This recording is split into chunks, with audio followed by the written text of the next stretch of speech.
Hello and welcome to the Tough Girl podcast, which is all about motivating and inspiring you. I'm your host, Sarah Williams.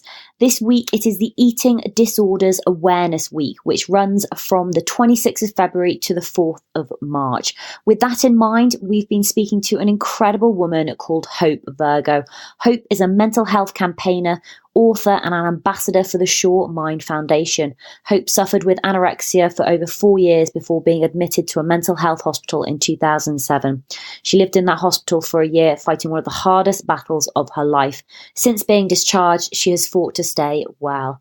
Please bear in mind that we are going to be talking about anorexia, which you may find triggering if you've had eating disorders before, especially if you are listening with younger listeners, then please listen to the episode first to make sure that you feel it's appropriate for them to hear.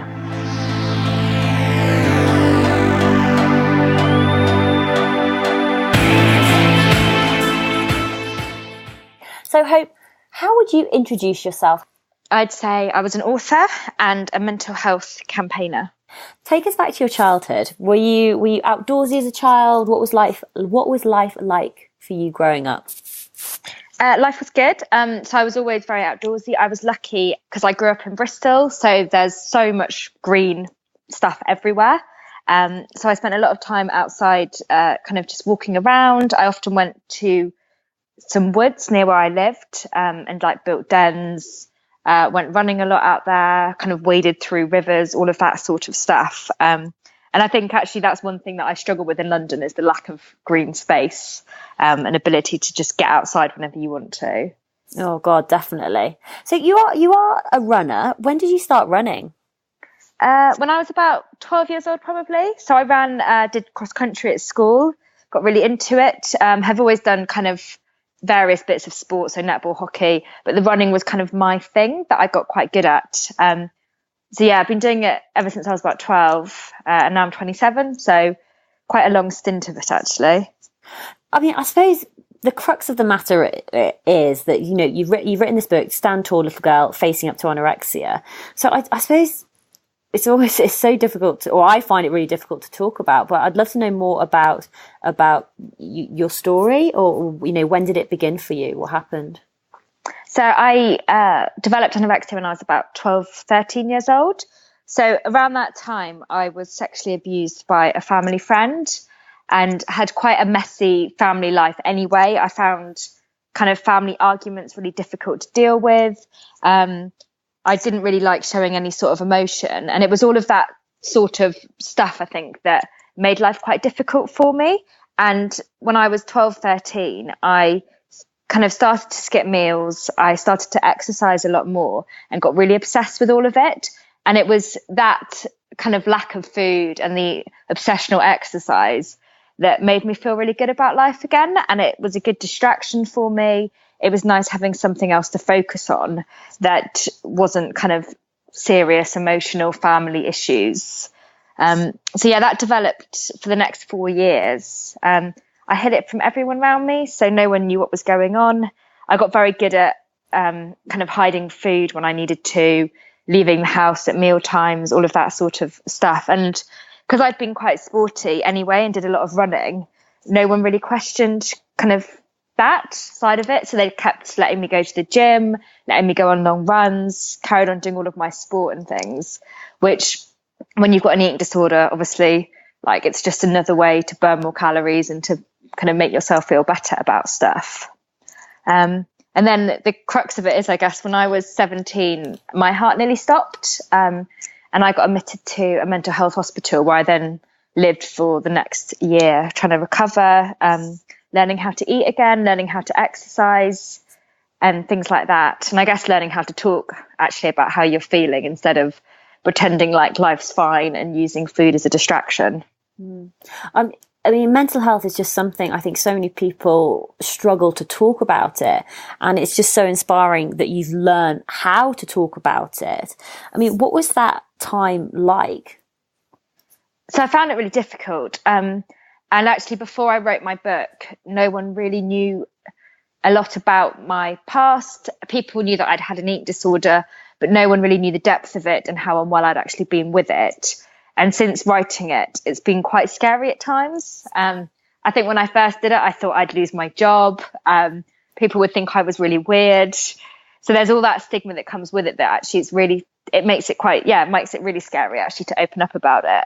But I think doing it, you meet a lot of other people along the way who are on kind of similar journeys, who also want to talk about their mental health. And you realize actually it's so important to keep talking about it, because if we don't, then more and more people are going to just bottle stuff up and end up in that crisis point. In terms of talking about it, I mean, I know like every situation is going to be different, but was there, I don't even want to use the word, like, was there a tip or a trick that you used to be able to talk about it? I mean, how did you manage to open up, or how can we encourage other people to open up if they need to do that? So for me, it was, I think, having open-ended questions. So people asking kind of how you are and then waiting for an answer. And particularly if you know that someone's not okay, to try and be direct and keep asking them questions about it, because eventually they will open up and kind of share. I also think for me, because the running's a massive thing for me, I used to go on long runs with my mum, and quite often we'd then talk about how I was feeling on those runs, so that I'd be in my comfort zone, away from kind of food and away from the stress of life, doing what I love doing. And that was a really good opportunity actually to then open up then. So I think finding activities that individual likes, that you're worried about, and talking to them then. Tell me about your relationship with your mum. It's been very up and down. So when I was in hospital, it was really bad, actually. We used to argue a lot. I think I was so angry that she'd kind of made me go to hospital, but she didn't have a choice about it, obviously. So that was really difficult. And then I went traveling for a year, and whilst I was away, we got on really well, and actually we developed quite a good relationship. And now we get on really well. I can kind of ask her anything I want to ask, kind of about my weight or about kind of, I don't know, anything in life, and she'll always be there when I need her. So it's taken a while to get to that point, probably a good 6-7 years, but now we're back at that point where actually things are really good. I think it's really nice when you can go out and, you know, go running with your mum, or do like an activity or something with you. Was that something that you'd always done, or was that sort of a new thing? Yeah, it's something we always done. We don't actually do it anymore. My mum's got quite slow, so I don't really like running with her now. So normally we walk at the moment. But yeah, in the past it was always really nice, actually. She suggested it originally because she was a runner as well. And where did you go travelling for a year? Went around Southeast Asia, so Thailand, Vietnam, Cambodia, Laos, Malaysia and Hong Kong. So yeah, it was amazing. Did you go by yourself? Did you go with a friend? I went with a boyfriend. So that was really fun, actually. Are you still together? Yeah. I was going to say, I've had a lot of friends who go travelling, and especially, well, it works in two ways. If they go with like a boyfriend or a partner, it either works out super, super well and people become like stronger than ever, or it definitely goes the other way where they've spent too much time together and they end up breaking up. So that must have been quite nice, just to get away from everyone and everything. Can you completely recover from anorexia, or is it something that's always going to be there? I think it's something that you have to manage every day. So some days you have a really loud anorexic voice in your head telling you that you look really fat and that you shouldn't be eating certain foods. But for me, that voice has got less and less over like the last couple of years. And there were points, especially when I was traveling, where I completely switched off from food and exercise because I was like completely out of my comfort zone. I didn't know what I was eating anyway. So yeah, I think for me, it's kind of been a bit of an up and down. I think most people say that it's always going to be with them, and I think it probably will be, but you learn, to manage it and stay well kind of in other ways. When you talk about like that voice in your head, how have you learned to communicate with that voice, or how have you learned to dominate that voice, or, you know, what's the relationship like? Because I think you've called it like your friend. Yeah, no. So when I was growing up, I really did feel like it was a friend. It was kind of there whenever I needed it. And by not eating, it made me feel better. So then I thought this anorexic voice was a really good thing, giving me kind of this sense of value and purpose. But now I see that it's not like that at all. And it has taken me a while to realize that. So normally when I'm having a really bad day, I can kind of rationalize with myself, and I have a bit of an argument with my brain which when I say it out loud, I'm like, that must just sound ridiculous. But you kind of have to fight back at it a bit and be like, actually, I can eat this meal and it's not going to like make me really fat, or I don't need to go on a really long run to make myself feel better. But actually learning that if you control that voice, then life is so much better. And I think for a lot of people who've got anorexia, you think that you can do all of this amazing stuff with your life and life will just keep going. But the reality is your life's kind of on hold until you sort it all out. And you can't go running as much, and you can't go traveling, and you can't have children. Like all of this stuff that you think is possible isn't. So using things like that for me really helped me to kind of fight back, and it helps me now kind of push back on that voice if I'm having a bad day. Let's just go back to your running and exercise, because exercise is one of those things that everybody's encouraged to do. Go out, do it. The more you do, the better. And one of the things that I struggled with was for me is trying to get the balance right with the amount of training that I was doing, because I definitely believe, the more I do, the better, the more miles, the better, the more weights, etc., etc. But I'd just be interested in talking more about your background with running. Obviously, it's something that you've done since you were 12 or 13, and you carried on and you've trained for two different marathons, and one. Well, let you tell the story, but yeah, tell us a little bit more about how your running sort of developed. So I used to really enjoy it, and when I first started out, it was something I did for fun, and then I guess I realised I was really good at it. So then kind of joined cross country team at school, and kind of kept pushing myself to do more of it. I then did a couple of half marathons when I was 17, and that was when I was really unwell, actually. And after that, I obviously had to completely stop doing any sort of exercise because I was obsessed with it. I was obsessed with kind of running kind of a couple of times a day, doing weight training, all of that sort of stuff, and trying to make sure that I did kind of as much as I could, because I did think that would mean that I'd be better. So now I think I try and balance it much better. And when I did my first marathon, I did overtrain for it. So I didn't get a time that I wanted to get. I did it in 4 hours, which was fine, but it wasn't what I wanted.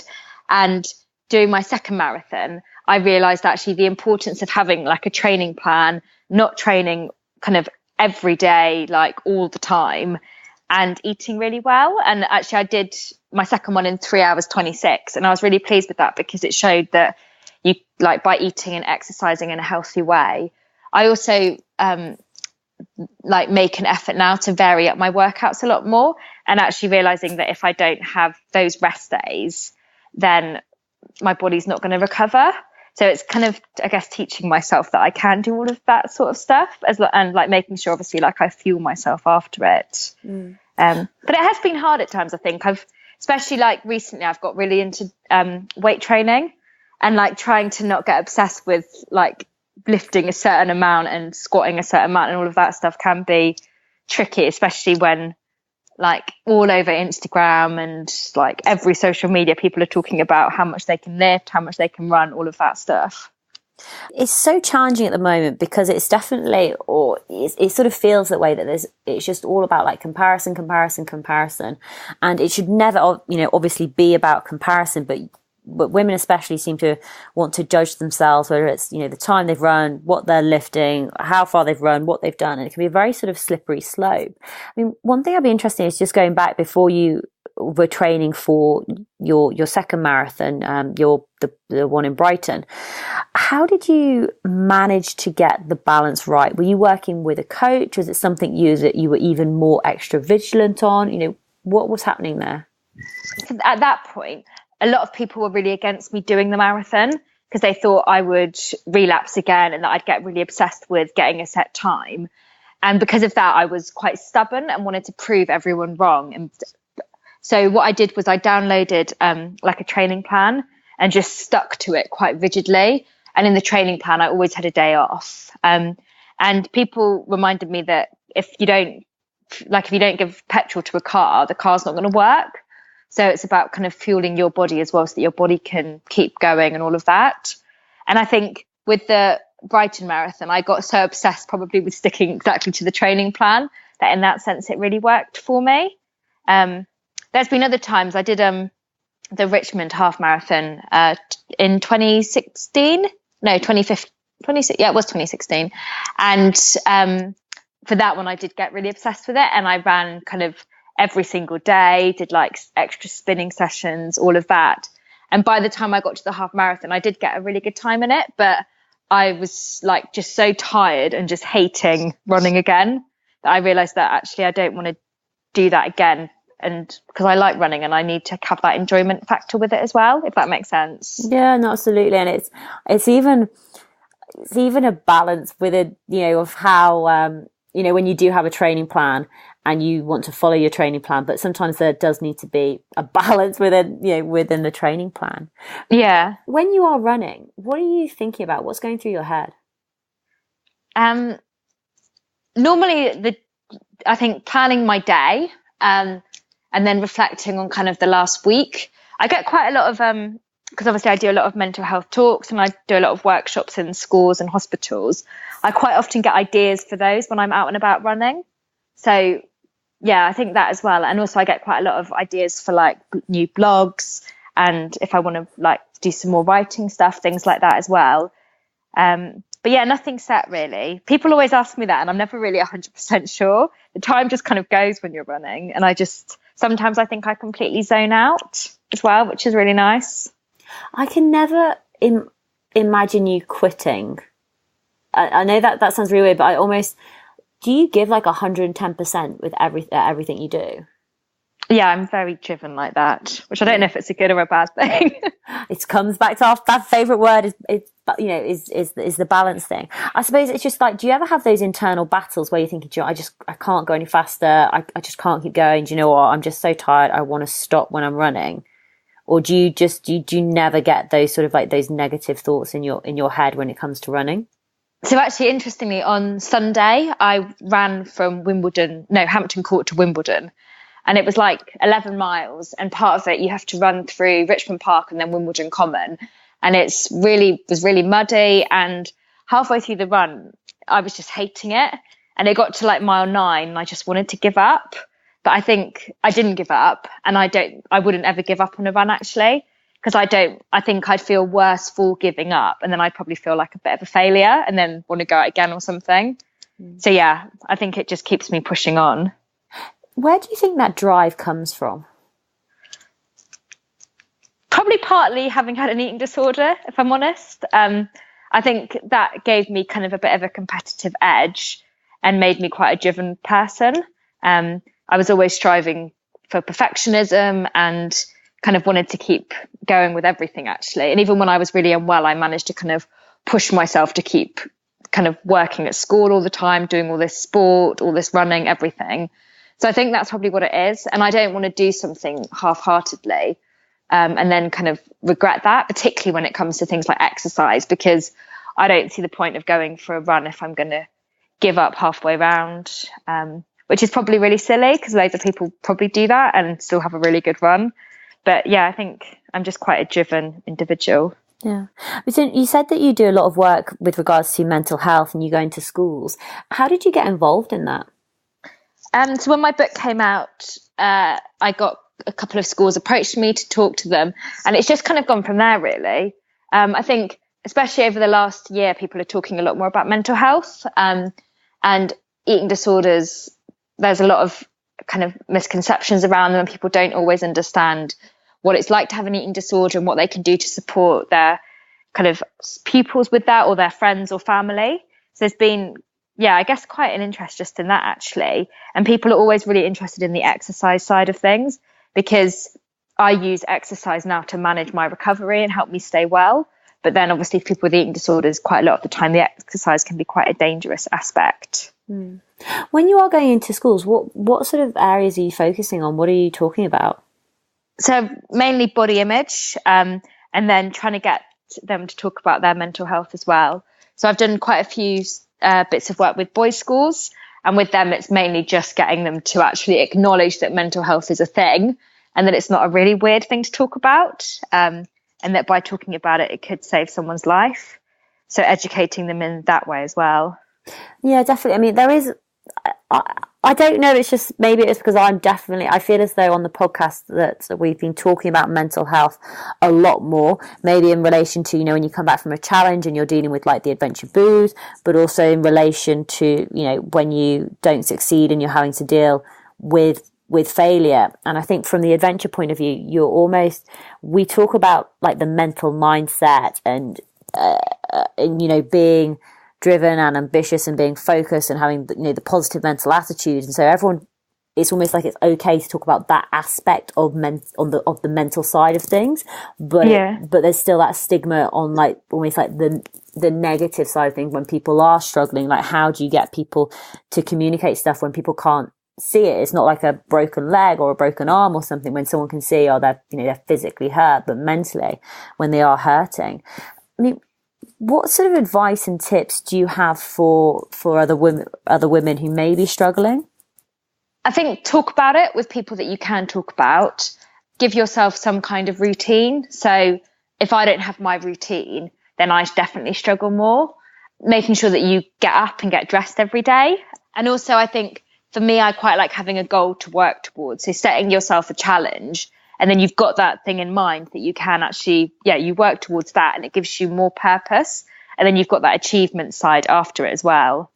So tell us a little bit more about sort of your fitness, your routine. What does an average week look like for you? So I normally go to the gym maybe 5 or 6 times a week. If I go 5 times, I normally then do like a long run on the weekend, which normally is kind of through Wimbledon Common or around Richmond Park, as well, just to get away from the roads.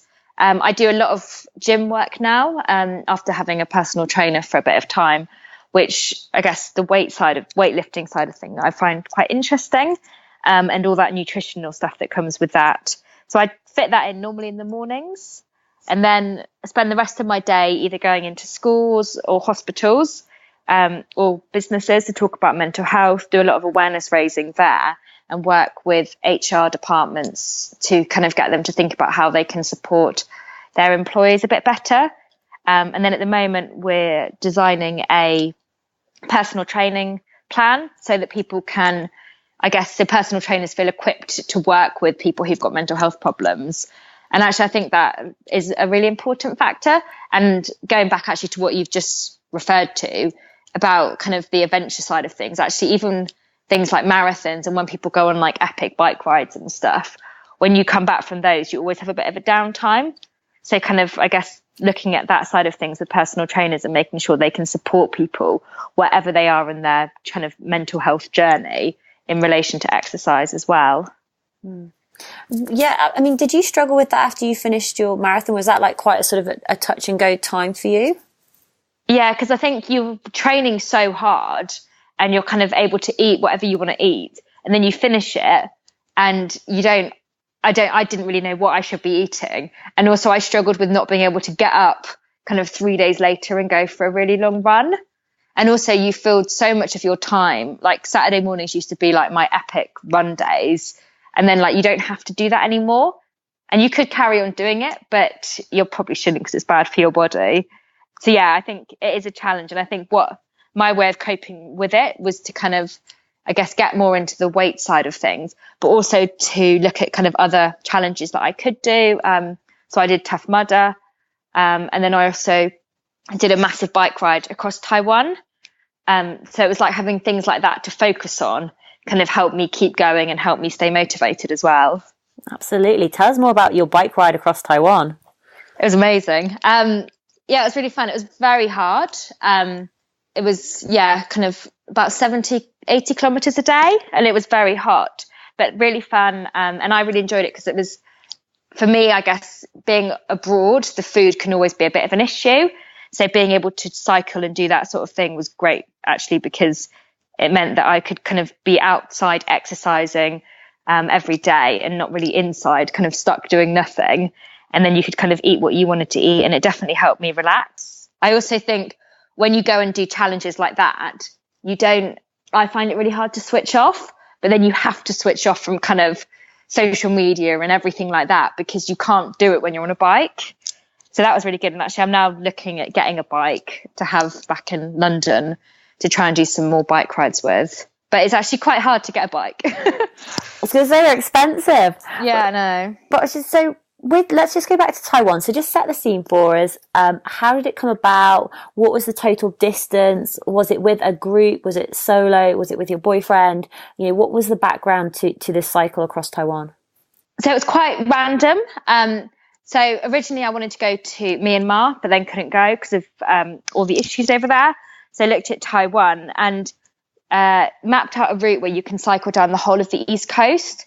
You can obviously do it by train or by bus, but because I'm quite outdoorsy, I thought it would be a good opportunity to do it. So cycling about 70, 80 kilometres a day for about 5 days. And it's very uphill a lot of the time, which was a real challenge. It was great because you got to hire bikes right at the start of the kind of cycle ride. And then you just kind of choose the route you want to take. And then there's a place to drop the bikes off right at the end. So you don't have to bring your own bike. You don't have to bring kind of the panniers and everything like that. It's all just done for you. So that made it much easier. The only thing you've got to do is look at the route and kind of where you want to stay on the way. I think it was a strange one to do because not many people have done it. But now I've come back and have done it. I'm like, oh my God, everyone needs to go and do it. Like it's like you could do it and not actually be that fit probably. Like it'd be quite hard and you probably wouldn't do as many kilometers every day. But yeah, like a real challenge. And actually, when I finished it, I was just so relieved I'd finished it. I was exhausted. But yeah, it was really good, actually. Tell us a little bit more about sort of where you were staying. Were you wild camping? Were you staying in like hostels or B&Bs or with like local people? How did that work? So it was mainly local people. So they were I think they were kind of like Airbnbs, but they'd never really had people to stay because no one really did it. So yeah, so you just kind of stayed wherever on the route, booked it the day before, so you had a set place to go in mind. And then in the evenings, because the people who owned the Airbnbs didn't cook for you, they then would drive you to a restaurant in the middle of nowhere, kind of leave you for 2-3 hours while you ate, and then they'd come back and pick you up. But the people there were really lovely. They like washed like all of the stuff, like all of our clothes and stuff, which was really helpful because obviously you're quite sweaty.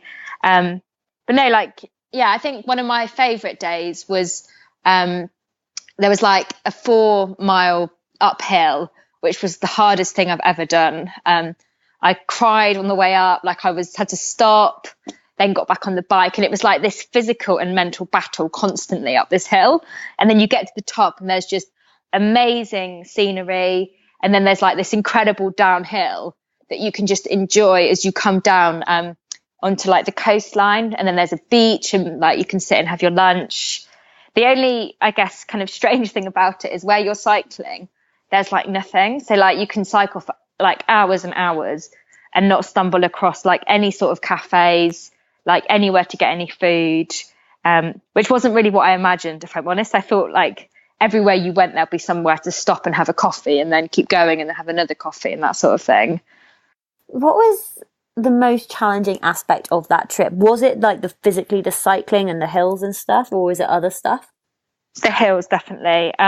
Yeah, just I think kind of mentally being able to keep going, and particularly when you're in the middle few days, when you know you've got kind of like 2-3 more days to go and you're not able to keep, and then your body aches, you're tired, and kind of keeping that motivation going.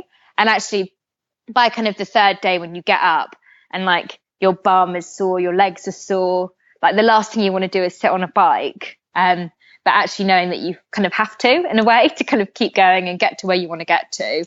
So yeah, mentally and physically really challenging, definitely. What was it like finishing that challenge? Amazing. Got quite lost at the end when you were trying to find where to drop the bikes. But yeah, really good. And actually like the sense of achievement was just amazing. Like I never thought I'd be able to do something like that. And yeah, I think I just part of me was so relieved that I'd finished. I think I was quite emotional because I was really tired. I also wanted to like tell everyone that I'd just done this amazing bike ride and it had been really difficult. So yeah, I was really proud of myself. And I think I found it much harder than like doing a marathon, which I never thought I'd say, but I like doing a marathon for me. I guess the running side of it, I know I'm really good at, and I know I can do that. But cycling was quite a new thing for me. So kind of just achieving that and getting through all of those mental blocks every single day when you do struggle, it was good. When did you finish that ride?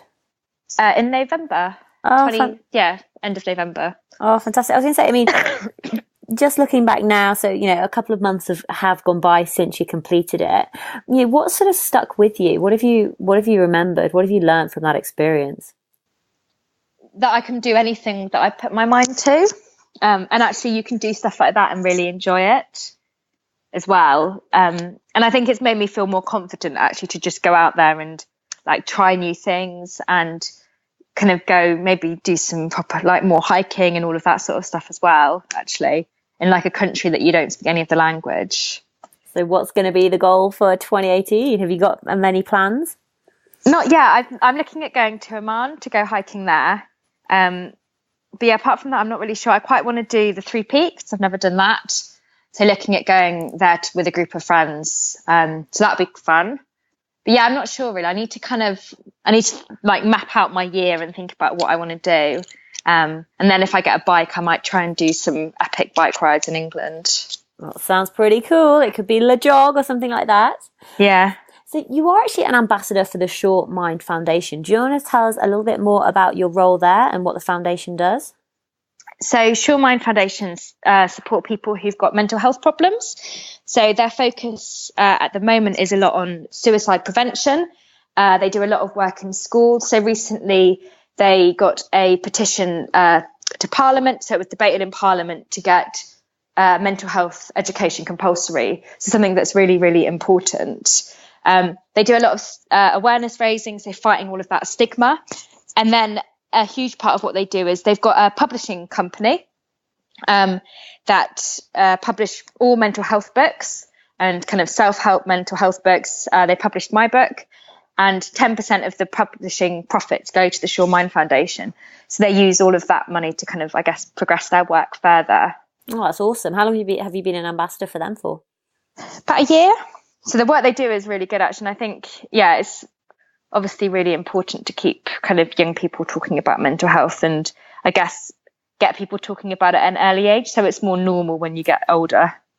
Yeah, no, definitely 100%. And hopefully, if people do get educated, they'll know who they can talk to and that it's okay to talk about these things, whether they're male or female. It doesn't matter. It's just it's important to acknowledge what people are going through.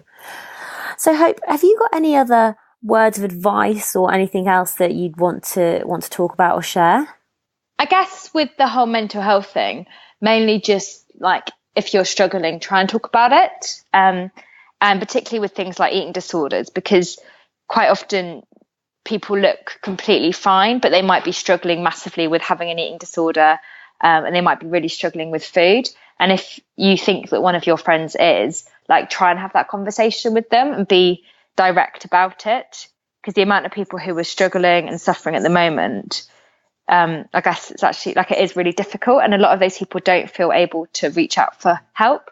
And I think the people who are suffering and kind of, I think having a change can do you the world of good, and like setting yourself a challenge, like going and doing something really exciting, like whether it's a bike ride abroad or like going hiking in like the lakes or something like that, doing things like that to give you kind of a sense of purpose, and actually kind of it gives you a chance to reset as well and give you kind of perspective on life. No, absolutely. Now, do you want to do a little shout out for your book, Stand Tall, Little Girl? Yeah, so my book is a story about my recovery from anorexia. So it kind of documents it from right when I was born up until last year. So I relapsed 2 years ago. So I talk about my relapse in it and about kind of the problems that I had with the NHS when I tried to get some help. And then actually now how I managed to stay well, and kind of raising more awareness. And I think for a lot of people, it's been a real eye-opener to not only inspire them to get well, but also educating a lot of people on mental health and particularly eating disorders, so that now they feel equipped to support kind of their family and their friends who might also be struggling. Yeah, fantastic. And where's the best place for people to find out more information about you and to follow you on social media? So you can follow me on Twitter, just with my name, Hope Virgo. And also I've got a Facebook authors page, which is quite a good place to go to, which I keep up to date with kind of all the media work I do, and a kind of events that I'm talking at and things like that as well. Oh no, fantastic. Hope, thank you so much for being so open and honest about your own experiences that you've been through and sharing it with us today, and just being so open about mental health. It's something that obviously we all need to talk more about. So hopefully it will inspire others to get talking about mental health. But Hope, thank you so much for being on Tough Girl Podcast. Thank you for having me.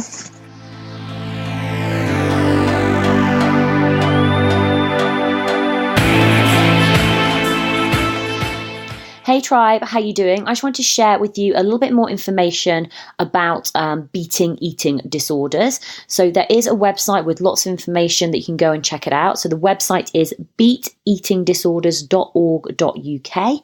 They share more information about recovery, about the support services that they provide, how you can get involved. There's also more information on their news and research, and also just, so that you can understanding the different types of eating disorders. And especially if you're thinking, do I have an eating disorder?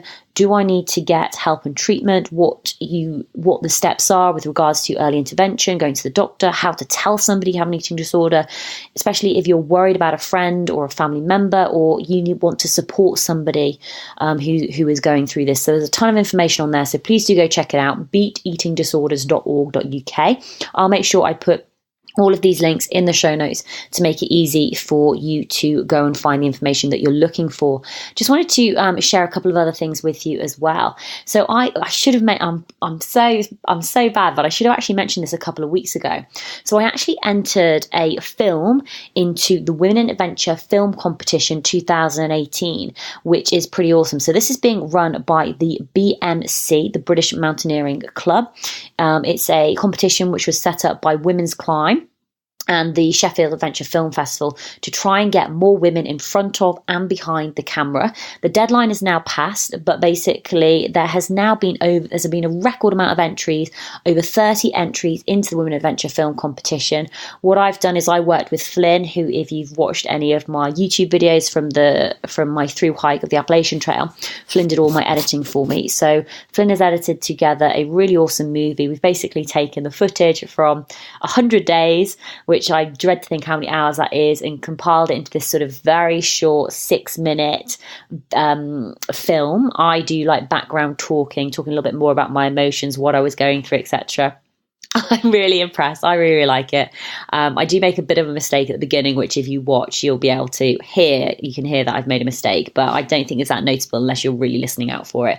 So you'll have to go and watch it to see what it is. But if you want to go and watch it, if you go to Team BMC on youtube.com, you can find the full list of all the other 30 videos. There's a massive array of different women. And what's pretty awesome is there's also been women on there who I've interviewed for the podcast. So Adelaide Goody is there with Laura Kennington, Catherine Knight is on there. Some of the names of the films are Sleep the Three Peaks. So we all know who our extreme sleeper is, which is Phoebe Smith, which is pretty awesome. I definitely go and check that out. So Phoebe Smith, she's extreme sleeping, wild camping adventurer, and she set out to sleep the three peaks, the highest mountains in Wales, England, and Scotland. So incredible movies, and especially if you're just looking for some inspiration and you may not be able to go and listen to podcasts, then go and check out these 30 women in doing adventure films. So I'm actually going to be heading to Sheffield, which I'm really excited about, in March, to go along to the film festival to connect with some more of these incredible women. There is a £1,200 prize money available. I don't think my film is going to win it, but you've got to be in it to win it. And to be honest, it was just a really fun process to be involved in. And it's really nice to know that 30 other women have been involved in this project. So big thank you to Women Climb, big thank you to Sheffield Adventure Film Festival, and a big thank you to BMC for putting this together and encouraging us all. And I want to encourage all of you to go and watch, like, comment, and support through the YouTube channel. So I've actually also had a couple of really, really nice messages, and I just want to share a message that I got. So as you probably hear me say, every single week. I want to thank my patrons, thank my supporters who support me through Patreon. But what's really nice is when I get these separate messages, and this is actually from a lady who's been supporting me for a while now, and she started out at the $5 level, which was absolutely awesome. I'm grateful for whatever level. And a couple of months ago, she increased it to $10 and sent me, a very lovely message telling me why. And then about a week ago, she increased it again, and I was just like absolutely blown away that she's now contributing $15 a month, which is incredible. And she sent me a Facebook message, and I'm just going to read it out. A bit of background about the extra money on Patreon that I'm doing for you. I'm on limited funds as such, government benefits such I can't work because of my lifelong disability. Yeah, I help out others out when I can. On today's walk, listening to the podcast, it got me thinking about how much the podcast has helped me by listening to other people's stories, especially on my rough days.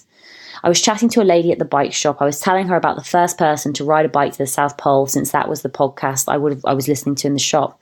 I told her I would send her the link to the podcast tomorrow. Thank you very much. I appreciate that. But it got me thinking about the role of the podcast and how important it is. And so after some thought, walking back from town, I decided to increase the amount that I give you so that you can help even more people through the podcast and website. Hopefully this makes sense. It 100% makes sense. And thank you so much. It's so, so kind of you. And I really, really do appreciate it. And what was interesting is at the same time, I'd noticed on social media, I follow a lot of female adventurers, a lot of women that inspire me. I read their blog posts. And Laura Try, who you may recognize the voice, she was one of our 7 Women, 7 Challenges. Laura Try recently, she rode around Great Britain, but Laura's been supporting me on Patreon for I think for about a year now, maybe a little bit longer. But she was incredible throughout 7 Women, 7 Challenges. What she shared, the highs and the low points about trying to row around Great Britain. What an absolutely incredible challenge. And Laura's basically gone online and, she started on Patreon, and I saw this and I thought, oh, this is awesome. I love reading Laura's blog posts. I love getting to see her share on Instagram stories and all the other social media content that she puts out. I do read her blog posts as well, and I get inspiration from them. I thought, oh, perfect. This can allow me to give back to Laura because I have belief in her and I know that she can go out and achieve great things. I feel as though I've already been on, part of the journey with her from the very, very start. So I actually signed up to become a patron for Laura, and it's not a huge amount of money. And I started at, the $2 amount, but I know that actually as my Patreon money increases, what I'll be able to do is to increase the amount of Patreon money that I give to other women who I'm supporting. And it's this sort of incredibly positive spiral. So what I did last time is I have this lady who helps me out writing blog posts for me. And I increased the amount of money that I'm paying her because I just wanted to make sure that she's getting adequately paid for what she does. And equally, it's going to transpire on the same thing for Laura as well. As my Patreon money increases, once I reach, I've got another set amount. Once I reach that, I'll be able to pay it forward again. So it's just incredibly inspiring that this can happen, that we have these opportunities now to use a platform like Patreon. Bex Band has also started on Patreon as well with Love Her Wild, because it is a great way to help support other women in adventure, especially if you're getting inspiration from it. And we're all doing slightly different things. And that's one of the reasons that I do want to help promote other women's podcasts, other women's blogs. It's why if you follow me on Twitter, you'll see that I do a lot of retweeting because I just want to, magnify the voices. And I'm coming up to around 8,000 followers. So I am not by any means huge on Twitter, but I keep thinking, do you know what? This is the least I can do. I just want to say a quick thank you as well to Alison Ingleby, who she's on Twitter at Windswept Words, and she wrote an article, The 7 Podcasts That Will Make You Love Long Runs, and she very, very kindly included the Tough Girl podcast in her review, which was just lovely to read. Really, really do appreciate that. She basically ended up writing, let me tell you what she wrote. She ended up writing, for inspiration, the Tough Girl podcast. If your legs need some inspiration to keep running, then the Tough Girl podcast will provide.